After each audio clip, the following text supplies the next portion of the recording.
왜 이렇게 버스만 타면 졸릴까? 3분과 구독, 알림, 좋아요 눌러주세요.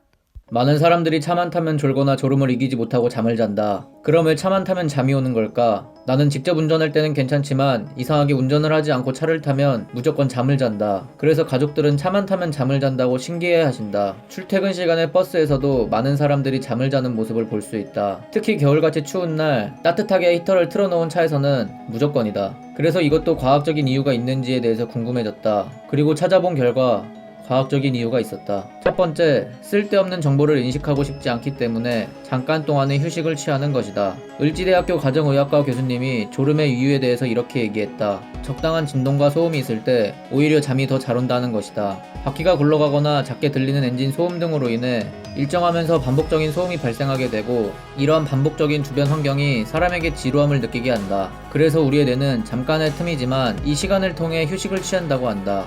반복된 진동과 지루한 창밖의 풍경은 왜 잠이 오게 만드는 걸까? 그것은 바로 무의미한 정보이기 때문이다. 두 번째, 멀미를 하지 않기 위해 뇌가 일종의 방어를 하는 것이다. 차를 타게 되면 주변을 보는 시각과 몸이 느끼는 방향 감각의 차이로 인해 멀미를 하게 된다. 눈은 주변 풍경을 바라보며 평행 상태 정보를 확인하고, 귀는 균형을 담당하는 방고리관으로부터 차량 내부의 불규칙한 움직임을 뇌에 보내게 된다. 이때 뇌는 두 정보를 통해 신체의 균형을 잡으려고 노력한다. 하지만 정보가 불일치하게 되면서 혼란을 느끼며 멀미를 하게 되는 것이다. 그래서 뇌는 반사적으로 숙면을 통해 뇌로 입력되는 감각 하나를 줄여 혼란을 방지하려는 노력을 한다.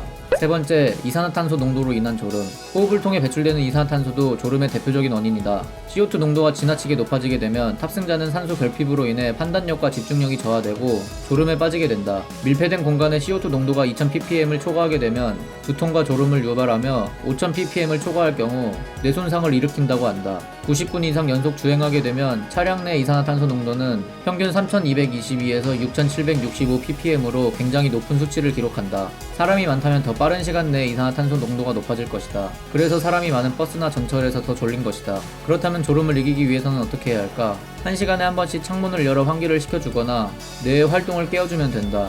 간단하게는 노래를 부르거나 옆사람과 대화하는 방법이 있다. 자, 지금까지 차를 타면 졸린 이유와 그에 대한 대처 방법에 대해서 알아보았다. 도움이 되었다면 좋아요와 구독, 그리고 알람 설정까지 부탁한다. 아, 제발. 그럼 할 말을 다 했으니 사라지겠다. 안녕.